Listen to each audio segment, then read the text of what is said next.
আসসালামু আলাইকুম। সবাই কেমন আছেন? আশা করি ভালো আছেন। তো টাইটেল এবং থাম্বনেল থেকে বুঝতে পারছেন আজকে কি বিষয় নিয়ে আলাপ করব। তো বকেয়া মানে কি? বকেয়া হলো আপনি হয়তো একটা কোম্পানির মধ্যে কাজ করেন। কোম্পানিতে কাজ করেন, আপনার কোম্পানির ২ মাস ৩ মাস হয়েছে আপনার স্যালারি দেওয়া হয় নাই। তো আপনার ৩ মাস ২ মাস ৩ মাস যে স্যালারিটা জমা আছে এটাকে বলা হয় বকেয়া। এবং আপনি হয়তো একটা কোম্পানির মধ্যে ৭ থেকে ৮ বছর কাজ করছেন। প্রথম ছুটিতে গেছেন, আপনাকে পেনশনের টাকা দেওয়া হয়নি, বকেয়ার টাকা দেওয়া হয়নি। দ্বিতীয় ছুটিতে গেছেন, আপনার বকেয়ার টাকা কত জমা আছে এটা কোম্পানি হিসাব করবে। এটাকে বলা হয় বকেয়া, মানে বকেয়ার টাকা।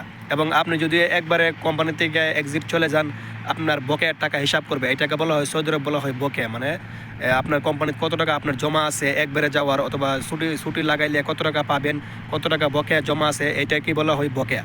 ঠিক আছে, বকেয়া মানে হলো এটা আপনার কোম্পানির মধ্যে আপনার পেনশনের টাকা, তারপরে ছুটির টাকা কত টাকা জমা আছে, এইটাকে বলা হয় বকেয়া। কিন্তু এরপরে দ্বিতীয় আমি একটা কথা বলবো, এটা হলো যারা কোম্পানির মধ্যে বর্তমানে এখন কাজ করে, আগে ছুটিতে গেলে আপনার বকেয়ার টাকা মানে দেওয়া হয়নি, দিয়েছে না সরকার থেকে, এটা অনুমোদন ছিল না। কিন্তু ১-১.৫ বছর হয়েছে এটা অনুমোদন হয়েছে, যারা ছুটিতে যাবে বকেয়ার টাকা দেওয়া লাগবে। তারপরে একবার গেলেও মানে আপনাকে বকেয়ার টাকা দেওয়া হবে। তো কোম্পানি যারা সৌদি আরব কোম্পানি যারা কাজ করে, ওরা মানে পেনশনের টাকা পায়, তারপর বকেয়ার টাকাও পায়, দুটোটা মিলেই একটা বকেয়া। মানে আপনি একবার যাবেন, আপনার বকেয়ার টাকা হিসাব করবে, আপনি ছুটিতে গেলেও আপনার বকেয়ার টাকা হিসাব করে আপনাকে দেওয়া হবে, টিকিটও দেওয়া হবে।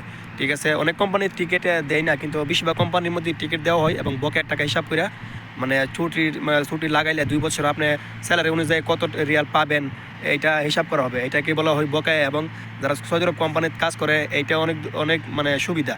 ঠিক আছে, বাইরে যারা কাজ করে এই বকেয়ার হিসাব নেই, তার কোনো বকেয়ার কোনো হিসাব নাই। যারা কোম্পানিতে কাজ করে ওদের বকেয়ার হিসাব আছে। মানে আপনি হয়তো আপনার বেতন যদি ১৫০০ রিয়াল হয়, তাহলে আপনার প্রথম ৫ বছর আপনাকে ধরা হবে ১৫০০ রিয়ালের অর্ধেক, মানে ৭৫০ রিয়াল। তারপর ৫ বছর পরে ধরা হবে আপনার পুরা বেতন। ১ বছরে আপনার পুরা বেতন জমা হবে কোম্পানির মধ্যে, মানে বকেয়ার মধ্যে। এইটা আপনি হয়তো ছুটিতে গেলে ২ বছর থাকলে ১৫০০, ৫ বছরের পর হয় তাহলে ১৫০০, ৩০০০ রিয়াল হবে। আর যদি আপনি ৫ বছরের নিচে হয়, ৫ বছরের নিচে আপনি ছুটিতে গেলে কোম্পানি, তাহলে আপনাকে দেওয়া হবে ৭০০, ৭৫০, ৭৫০, ১৫০০ রিয়াল। ঠিক আছে, তো ৫ বছর পর থেকে একটা বেতন ফুল জমে। আর যদি আপনি ৫ বছরের নিচে থাকেন কোম্পানির মধ্যে, তাহলে আপনাকে ৭৫০ রিয়াল করে দেওয়া হবে। যদি আপনার বেতন ১৫০০ রিয়াল হয়, অনেকের বেতন ২০০০ রিয়াল হয়, অনেকের বেতন ৩০০০ রিয়ালও আছে। তো এটা বেতন অনুযায়ী আপনাকে দেওয়া হবে বকেয়া। তো ভিডিওটা ভালো লাগলে সবাই লাইক করবেন, কমেন্টস করবেন, শেয়ার করবেন। আর আমি থাকি সৌদি আরব তাবুক। তো সবাই ভালো থাকবেন। আসসালামু আলাইকুম ওয়া রাহমাতুল্লাহি ওয়া বারাকাতুহু।